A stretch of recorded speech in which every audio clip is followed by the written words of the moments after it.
let's test these. They've been on, we put them on about 10 this morning. It's about 3 o'clock, 5.5 hours. There is no resistance. If you have to put one for worst case scenario, you're at about 200 degrees. Yes, we could take it a little bit longer. Sometimes I wouldn't suggest it because like I'm holding these for a couple hours and letting them rest, and if you do that, sometimes they literally will turn into mush. Yes, 190, 195, yep, 200.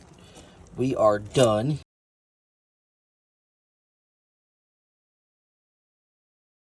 All right, I just recently took these out of the Cryovac for pulled pork. I'm injecting them. You don't have to. That's completely optional. People always say you don't have to inject for because pork is plenty juicy. I like to add a little flavor to it because pork to me can be kind of bland. I'm injecting it with Butcher Barbecue pork injection.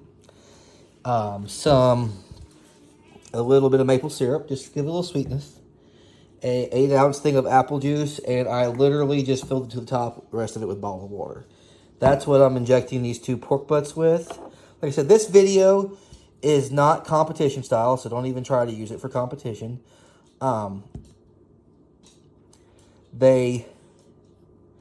This is I want some pulled pork for a family event. How do I want to cook it to where it's good? This will be the video for that. All right, on these butts, I'm going to run 2 different flavor profiles for 2 different butts. First one I'm going to use is the Sticky Pig Dry Rub Seasoning.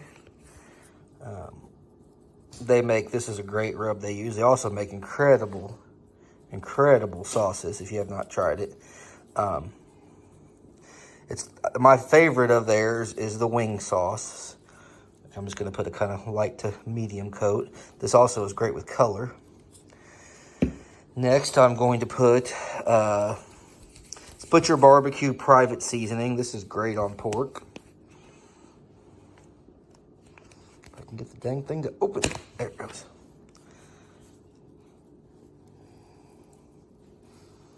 This is just a good old-fashioned, good rub. You can smell the barbecue, the paprika, and all that in it. And the last one I'm going to use is, this is JDQ Sweet Josh DeWitt. I don't know, unless you've been living under a rock, you've heard of him, especially if you're anywhere to follow any kind of competition. This is a pecan. It's a sweet pecan rub. All right, here's the second butt. And the 2 I'm going to use. The first one is the honey bacon rub. Honey bacon from Holy Smokers. I can get you a 10% discount on it if you want to try it. Great stuff. My wife has actually told me many times when I'm cooking with it, she's like, "Are you making bacon?" I'm like, "No, this is just a bacon rub."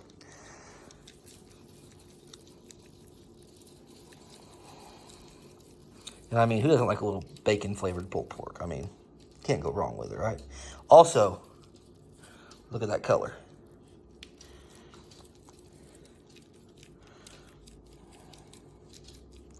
All right, the next one, this is actually brand new from him. He's about halfway out of it already, so I don't know how long it's going to stay around. It's a Nutty Honey Pecan Rub.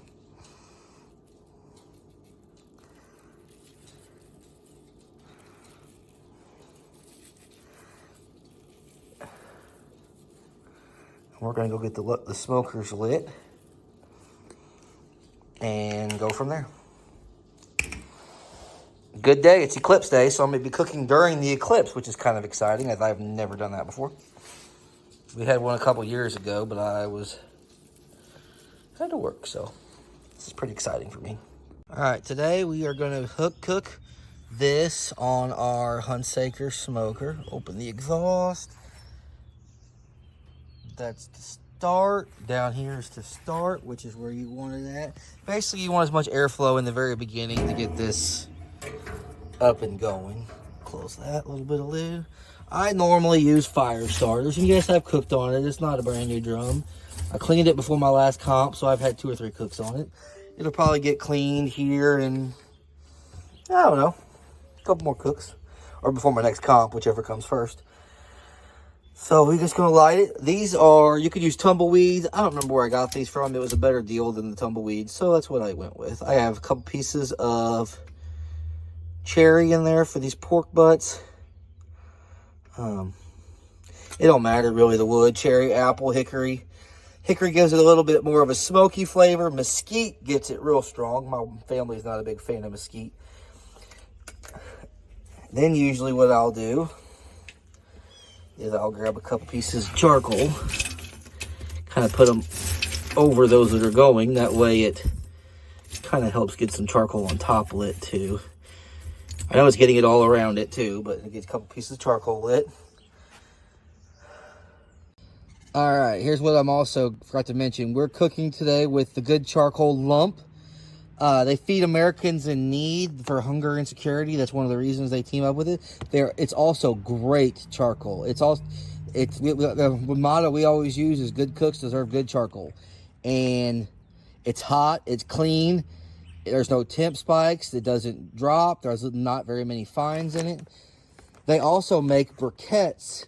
And we did a video, well, my partner did a video, and of how long it'll last versus the other brands, and it wasn't even close. I mean, I'll have my Weber kettle going 2 hours later after my food is off, and it's still 350 degrees. So you could probably use about half the amount of briquettes and still be just fine. All right, next, this is the the Vortex plate, because this is a Vortex smoker. It actually spins the air as it cooks, and it lets it cook faster. This is the one-of-a-kind Vortex smoker. Mark Hunsaker makes them. He's out of Columbia, Missouri. Hunsaker Smokers. You definitely should check these out. Once you get these dialed in, and I will show you it, at about 300, they will not, I mean, you could take a nap for 2 or 3 hours and they won't move. All right, baskets in. I didn't painstakingly show you that part. There's a 5-rack system. We're already starting to smoke up a little here. I'm going to leave this lid open for about 15 minutes. And then I'll come back out, close the lid, let her climb. Let's appreciate this look and color before it goes on the smoker. This is the Holy Smokers honey bacon rub and the nutty pecan. Look at that color. All right, it's been 15 minutes since we lit it. Left the lid open. Here's your gauge. I want to cook around 300, so usually when it gets about 290, 300, I'll choke it down to where it goes, and then we'll put meat on. Cold meat will run it down a little bit, so if I have it at 315, it won't hurt anything. All right, now it's just a waiting game to see where the temp goes. Usually the gauge goes pretty fast, so we shall see. We are sitting right at 250 degrees. I might have to do a little trick, and this just goes to show you not everything goes okay. I'd open it again for about 5-6 minutes just to let that kind of get a little more airflow to come up the temp faster. Not that it wouldn't have on its own, but I was tired of waiting and I wanted to get it up there faster.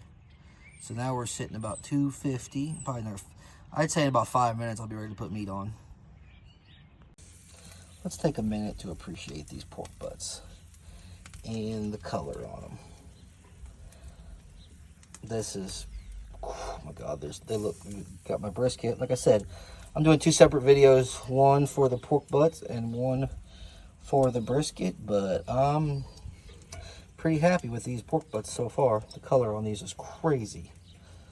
So she's running right at 300 degrees, so here's what I do.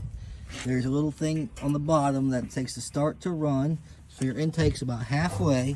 And then you pretty much choke this down to about a pinky finger width. Not even that, almost. I have to do a little adjusting on the exhaust sometimes, but that's about where you want it. All right, wrap time. Look at that color. Turbinado sugar, yes, it's in a shaker. Sugar's in the raw. Gives it kind of a little sweetness.